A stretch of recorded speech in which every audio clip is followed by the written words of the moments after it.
Hi, welcome to Richard Cabile YouTube channel, and for today's tutorial, I will be teaching you on how to change home screen page in Do Not Disturb on iPhone X. But first, kindly subscribe to this channel and don't forget to hit the subscribe button and the bell to notify you for the new updates. And let's start.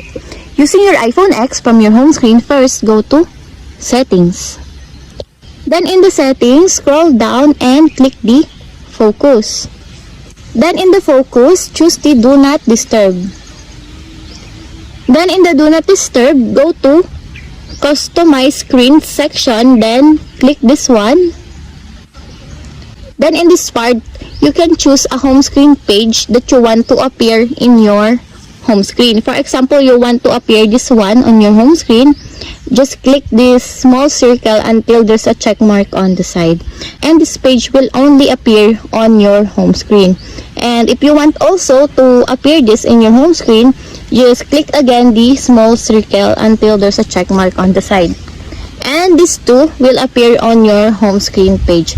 And if you're done, click done indicated in the upper right corner of the screen. And your home screen page is now enabled.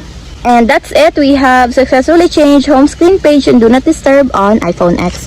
If you have a question, kindly comment down below and don't forget to hit the subscribe button and the bell to notify you for the new updates. And thank you for watching!